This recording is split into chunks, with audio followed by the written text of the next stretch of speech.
Oh, great. Okay, so let's go back and talk about heat pumps.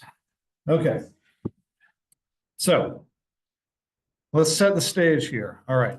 So what are we doing? So we are trying to extract heat from the ground to heat our house, or maybe we're trying to take heat from inside the house and dump it back into the ground if we're running this as an air conditioner. So the deal here is that for shallow geothermal systems, the water that comes in, so if you're running this for heat, the water that comes in from the ground loop is typically about 12 degrees Celsius.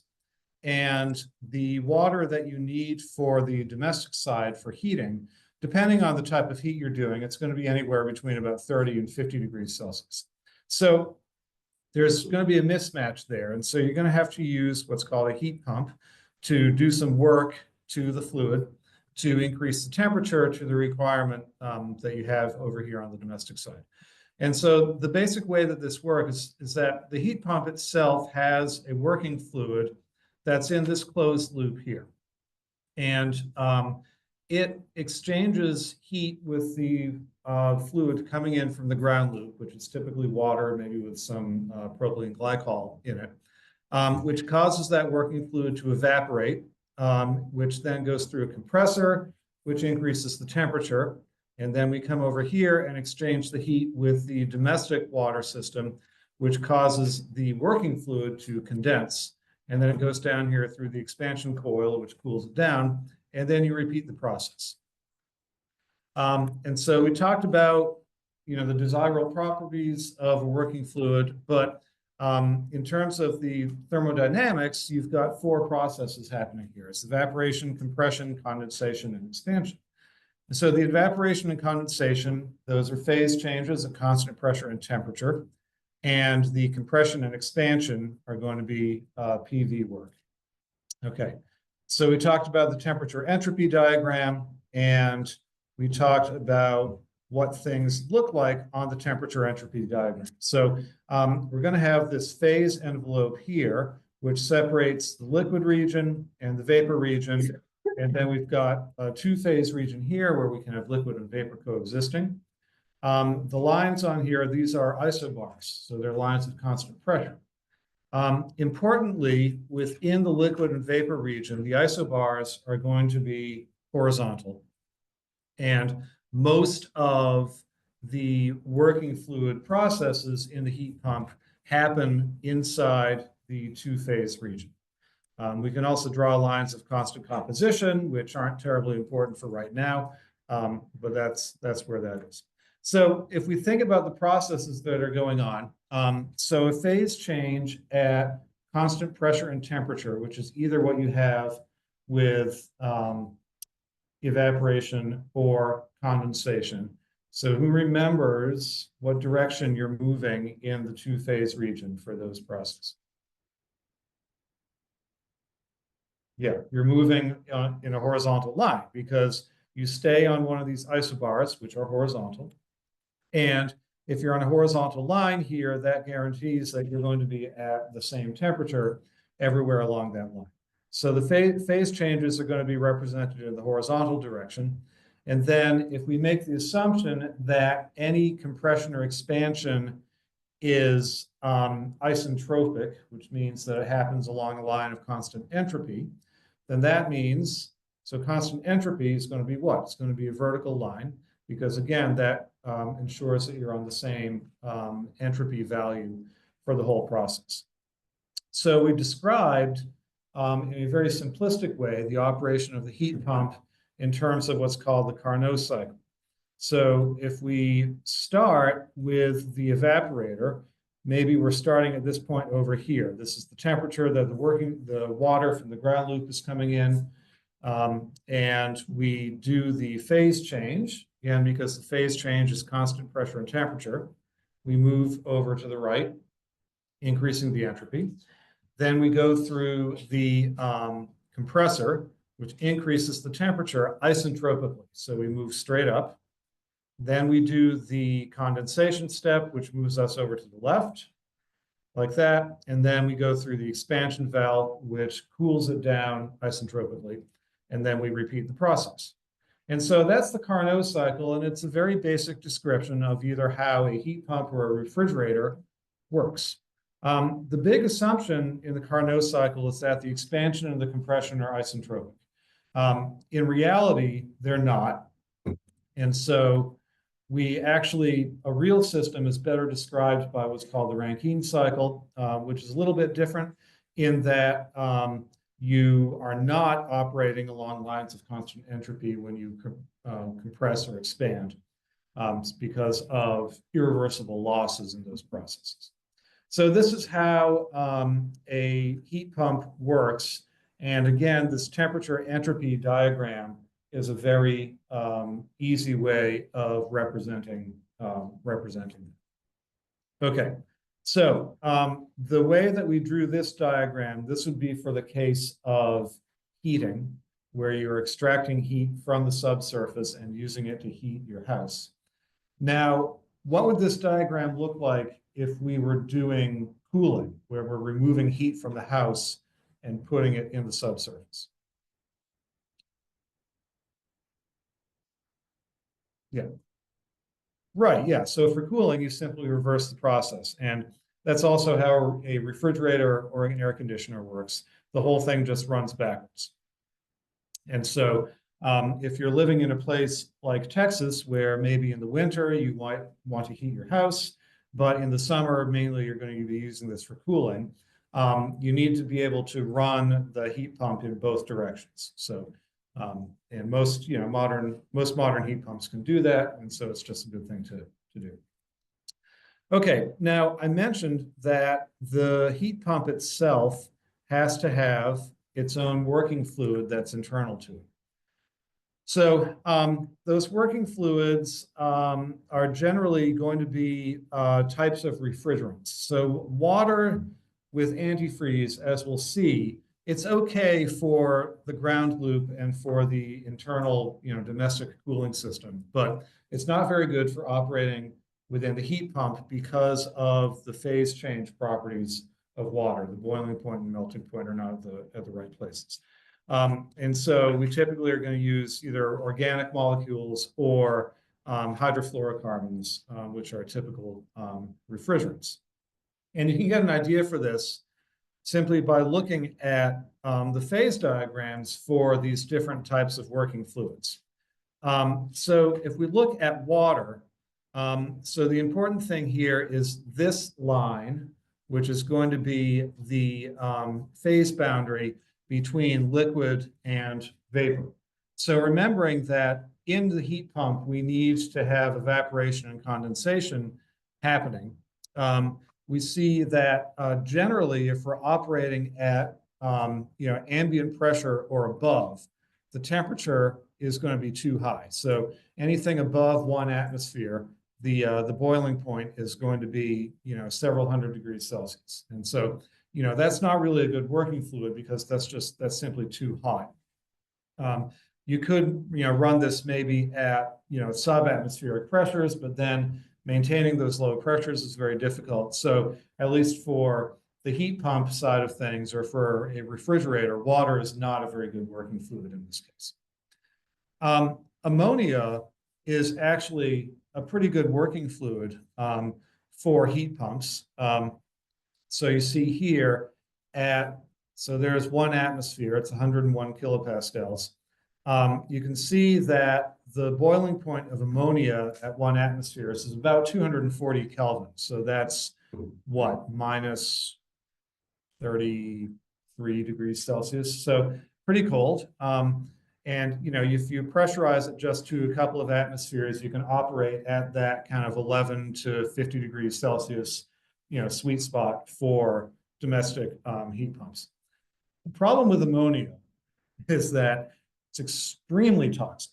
And so, this is not something that I would want to have in my house, and y'all probably wouldn't either. I forget what the concentration is, but there's some like small, it's like 1%, mole fraction in the air is like immediately fatal, or it's something like that. Anyway, I wish I could remember the number, but yeah. So if you have an ammonia leak in your heat pump, that's bad news. So we typically are not going to be using ammonia for these types of heat pumps, despite its favorable thermal properties. So usually what we're going to use is some type of a refrigerant or a hydrocarbon. And the most common ones that are used are either going to be isobutane or this one called refrigerant R410A, which is better known as Freon. And you can see it's a mixture of a couple of these fluorinated hydrocarbons. Now, when I was a kid, most refrigerators and air conditioners use these chemicals called chlorofluorocarbons, which are similar to these, but instead of just containing fluorine, they also contain chlorine. And it was discovered that those chemicals were responsible for the degradation of the ozone layer in the southern hemisphere. And so the Montreal protocols basically banned the use of CFCs. And so now we use these, they're called HFCs, hydrofluorocarbons, and they are much more environmentally benign. So that's what we use. Here's the phase diagram for Freon. And you can see again, so 101 kilopascals roughly there. There's our phase boundary at 1 atmosphere. And the boiling point is about 224 Kelvin. So that's similar to the boiling point of ammonia, but now we're dealing with something that is much less toxic. And if we compare the temperature entropy diagrams for Freon here on the left and water here on the right, if we think about, incoming temperature from the ground loop at about 12 degrees Celsius, so that's going to be about there.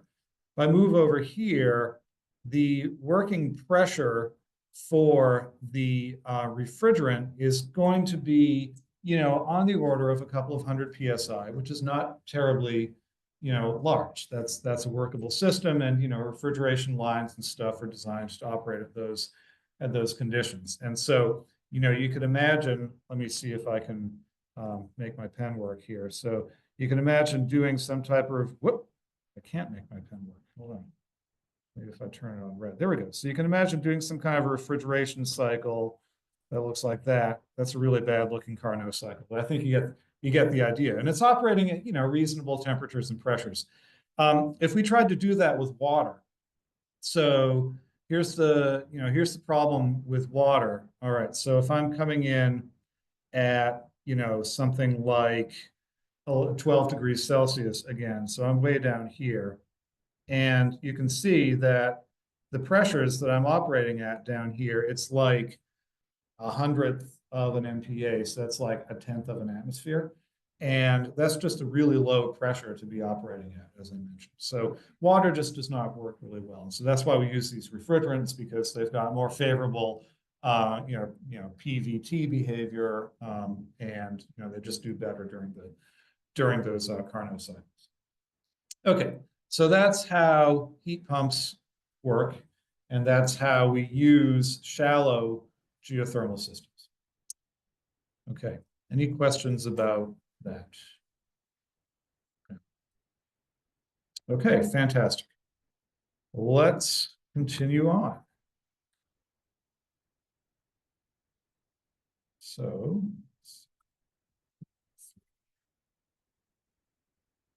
all right.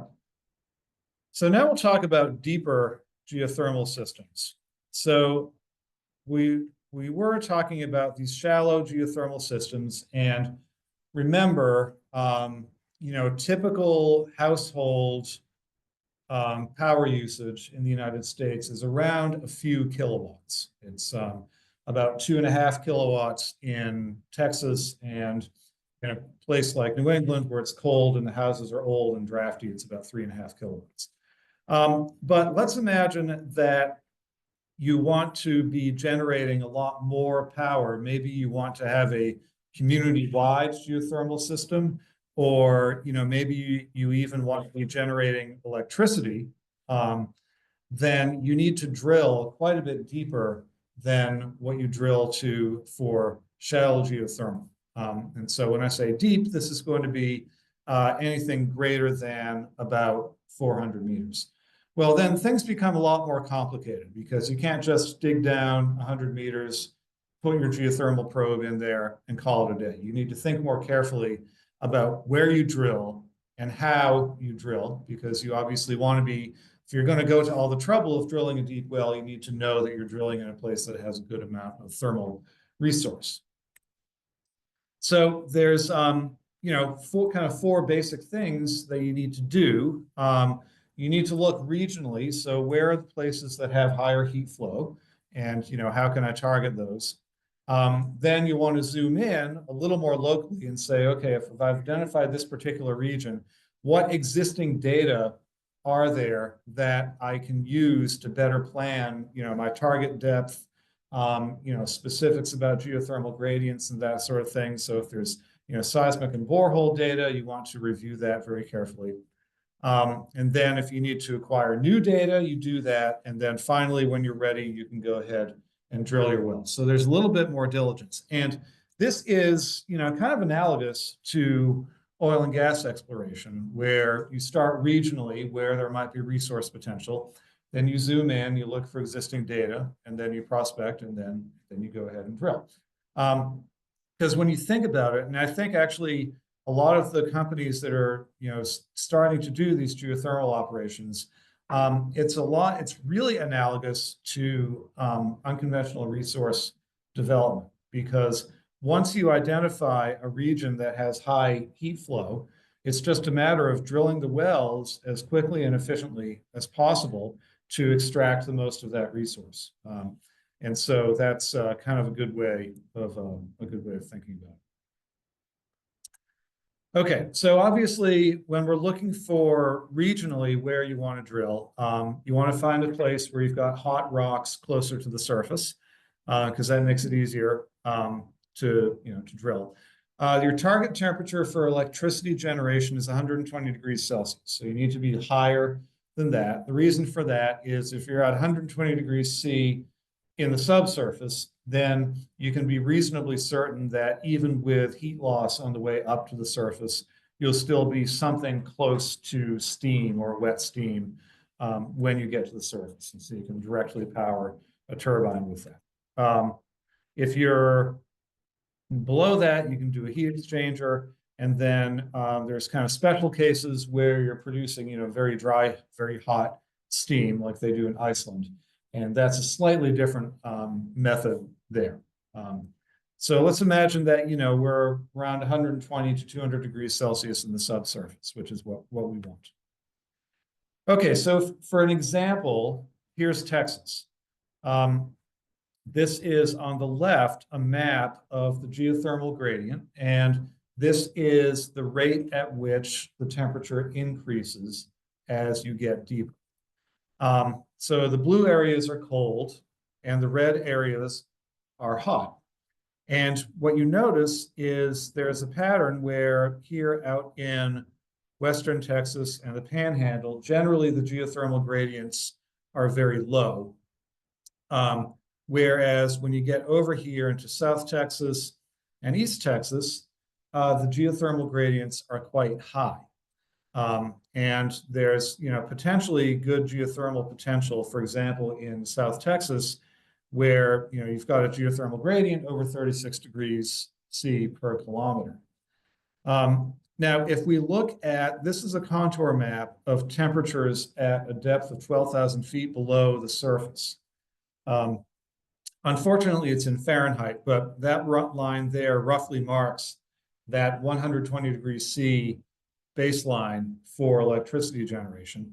And so if we kind of look for that tan color, that's kind of it there. So anything darker than that is going to be spots where at least at 12,000 feet below the surface, you're going to have the potential for electricity generation. So again, South Texas here, that might be a good spot to be able to do geothermal drilling. West Texas, Permian Basin, really not so good unless you want to drill many, many kilometers below the surface. Okay, so now let's imagine that we're running a geothermal company and we want to do a geothermal project in Texas. And so we say, all right, this area down here looks pretty good. Let's zoom in and maybe pick some specific prospects that we would want to drill. So the next step is going to be looking for existing data. Fortunately, Texas has a lot of boreholes that have been drilled, some of them quite deep. And if we just look for wells that have temperature data, we see that there's almost 30,000 of them just within Texas. So this is a map showing the locations of those wells, and it's superimposed on a geothermal gradient color scale. So again, in that area down here in South Texas with high geothermal gradients, we can see there's a lot of wells. So that's good. Let's pick some particular wells in a specific spot and maybe have a more detailed look at what the wells look like. Now, these wells, if you're running your company and you actually want to try to go and find some of this data, the Texas Railroad Commission is the regulatory body for oil and gas exploration, and that's a little bit of a funny trivia question. Why does the Railroad Commission regulate oil and gas? Anyway, that's neither here nor there. The short answer is that a lot of the land surveys were done for railroads. And so a lot of what we know about permitting and surface right, mineral rights, and that sort of thing comes out of the railroad industry in the early history of Texas. And so historically, the Railroad Commission has done it. Anyway, so if you want to go and look for some of these data, you're going to go and you're going to find a whole bunch of stuff that's called well logs. And these tell you a lot of things about the properties of the subsurface. So after you drill a well, you can lower holes down into the well that measure all kinds of properties of the subsurface, including temperature, but also things like porosity. They can tell you stuff about the mineralogy, that sort of thing. They're used to look for oil and gas, but you can also look for zones that are more porous and permeable that could potentially have good heat exchange capability for a geothermal project. And so this is what one of these logs typically looks like. It's a whole bunch of wiggles that tell you things about like natural gamma ray radiation, electrical conductivity. They tell you things about the porosity. So there's a lot of valuable information contained in these logs. My first job I had actually when I moved to Texas was running a logging unit based out of Midland, where we would go out and run these tools down the well and actually measure these properties. And it's a hard job, but some of you may end up doing it at some point early on in your careers.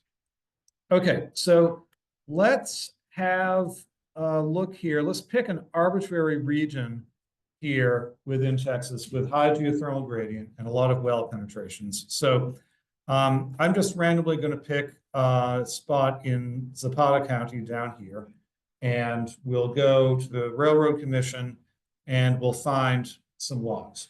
So whenever you have a wireline log, there's going to be what's called a log header at the beginning of it. And it tells you all kinds of useful information, including the bottom depth of the well and the maximum recorded temperature that they encountered at the bottom of the well. And so this is quite, a high temperature, 240, almost 245 degrees Fahrenheit. So that's pretty good. That's right about at our 120 degrees Celsius benchmark for electricity generation. And if we think about the geothermal gradient, so what we do is we look at this maximum depth here, 9,206 feet. And if we look at where that depth was measured from, we see that it was 18 feet above ground level. And so we can figure out what the geothermal gradient is. So if we assume a ground temperature of 70 degrees Fahrenheit and a depth below ground level of 9188, we get a geothermal gradient of 49 degrees Celsius per kilometer. So that's kind of on the upper range of some of those geothermal gradients we saw in those color maps. So this is a really good spot. Okay, so we've identified a specific location here where we might have, prospective utility scale geothermal electricity generation, which is really good stuff. So let's see maybe what some of the properties of the rocks are in this well and whether there might be zones where we want to drill for geothermal energy production. And so this involves understanding a little bit about what these logs tell us. So one that we can look at here is what's called the gamma ray log. Now, I mentioned this at the beginning of the geothermal unit, but there's 3 isotopes that are naturally occurring in the subsurface that emit gamma rays, and those are potassium-40, thorium-232, and uranium-238. And if we look at so there's a tool that you always run with your string of logging tools that basically counts the number of gamma rays per second that it's encountering. And so when you've got more gamma rays coming in, that's generally an indication that you've got more clay in your rock. And so the higher gamma rays are going to be kind of your shalier sections. Zones with lower gamma ray counts, those are going to be your, what we would say, cleaner sections. They've got less clay. Now, this is important because if we're looking for permeability, we want to have good heat exchange with the subsurface. We want spots that have less clay because the clay will tend to reduce the permeability.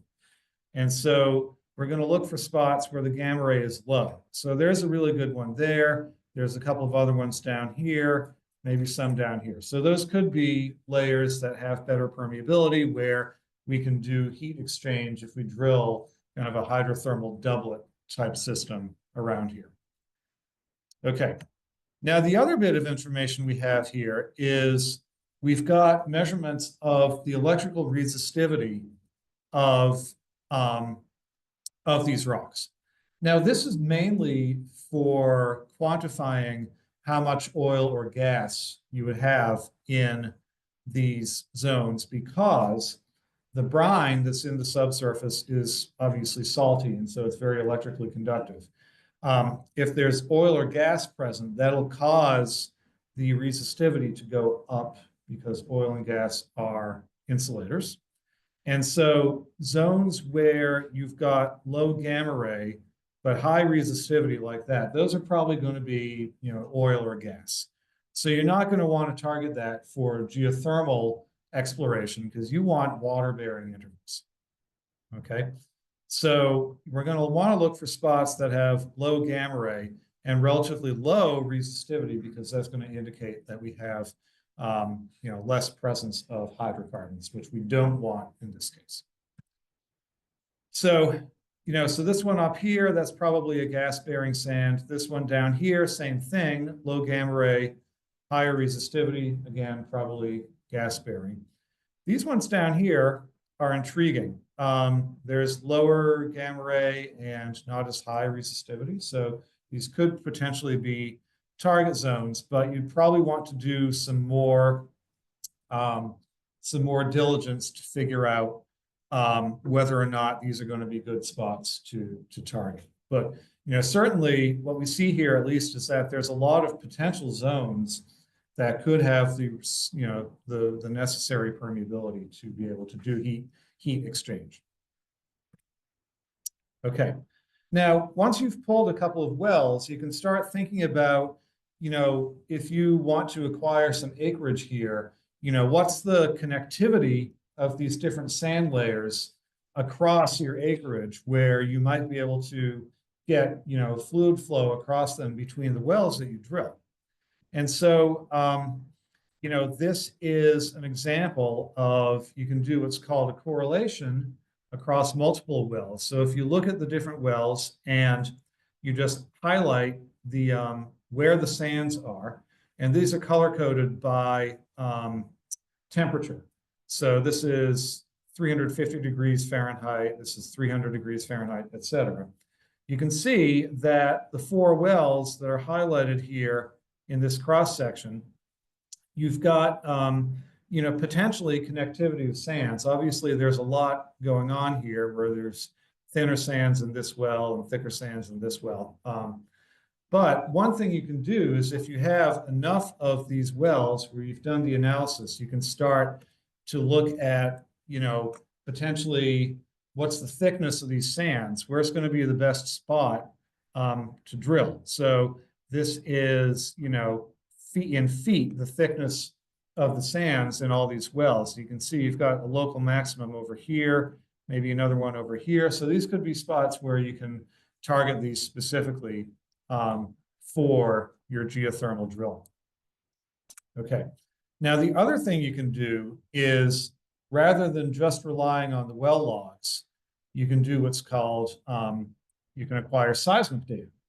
And seismic data is a technique where you use acoustic energy to go down through the subsurface and look to see what's reflected at different boundaries between different lithologic units. And so the way it works is that if you're operating on land, you use this thing called a vibra-size truck, which basically has a big flat plate that, vibrates on the ground at, parts very low frequency acoustic energy into the subsurface. And as that acoustic energy goes through the subsurface, it's going to encounter different layers. And anytime you go past one of these boundaries between the layers, because of the differences in the acoustic properties, you'll get some energy reflected and some energy transmitted. And so you'll have an array of these receivers, which are called geophones, and these will pick up the reflections as they arrive. And so, a very simple way of understanding this, this reflection here, it's going to arrive at the geophone before this reflection down here. And so you can record the magnitude or the amplitude and the polarity of the reflections as they arrive at the geophone. And so you'll get some kind of time series that looks like this as the geophone picks up all those reflections. And so then what you do is you do a series of signal processing, seismic data processing as a whole, field unto itself that people specialize in. But you take these arrivals and you turn them into an image of the subsurface where you can see the different layers. You can make out, where your sands are and where your shales and that sort of thing. So it's a really useful way of prospecting, especially in areas where you haven't drilled. This is the way that you see into the subsurface. Now, the basic principle here is that if you've got an interface between two layers, what we're interested in is a quantity called the acoustic impedance. And that's simply the product of the density and the speed of sound in that layer, okay? And so if we've got one layer up here, which has a particular density and an acoustic velocity, then another one down here, which has a different density and a different acoustic velocity, when a seismic wave goes through this, these two layers, at the interface here, the fraction of the energy that will be reflected is given by this reflection coefficient, which is a function of the acoustic impedances of the two layers. And so if this layer down here has a larger acoustic impedance, you'll get a positive reflection because you can see Z2 minus Z1 will be greater than 0. But if it has a lower impedance, you actually get a reverse polarity reflection. So you have a negative reflection coefficient. But that's what determines what the amplitude and sign of these reflections is going to correspond to. So again, it has to do with the density and the acoustic velocity of the materials that we're propagating through. And so we can use this to infer a bunch of things about the subsurface, because the main influences on acoustic impedance are the mineral composition of the rock, the porosity, so how many holes the rock has in it, that's going to reduce the density and the acoustic velocity, and then the type of fluid that's present. So water versus gas are going to behave very differently. have very different densities and acoustic velocities. And so you can acquire your seismic data and make some planning about where you're going to drill the wells. And this is a really good example of such an effort in the Netherlands. This is in the Groningen field. They've drilled into this formation called the Roodliegend. So what we're looking at here, this is the seismic image back here. And usually when you're looking at seismic data, you'll color code it or do something to, to show where the positive reflections are versus the negative reflections. So in this case, the blue is going to be a negative impedance contrast, and then the red is going to be a positive impedance contrast. So the top of the Roodliegend formation, which is what they're targeting for their geothermal exploration, it's marked by this, large negative reflection. And the reason for that is if you look at the porosity, there's a large contrast in porosity between the caprock up here and then the Roodliegend below. So we've got a color code on density, and it's actually the scale is backwards. So left is actually higher density, and then to the right is lower density. But you can see right there at the top of the Roodliegend, you have a huge difference in the porosity and also the density. And what that means is that you're going to get that large negative impedance contrast. And so we've got, good porosity, good permeability in this particular formation, and having this large negative polarity reflection at the top of that is a good indication that we're going to have larger porosity below it. And so what's been done here is there's been 2 wells. This is a hydrothermal doublet that's been drilled here. So there's one well here and another well here. And what they're doing is pumping water down one well and letting it flow through the formation, exchanging heat, and then pumping the hot fluid back up the other well. And you can get an idea of what the kind of spatial length scale is here. The distance between these 2 wells is probably on the order of about 1.5 kilometers. So maybe 1 mile. And so that allows you to extract a large amount of thermal energy from the subsurface. But you have to do all of this upfront homework before you get to the point where you can actually think about drilling a well and extracting heat. Okay. I think that's a good stopping point for today. We'll talk about the actual drilling process on Wednesday. But I hope you all enjoy the rest of your Monday afternoon, and I'll see you back here.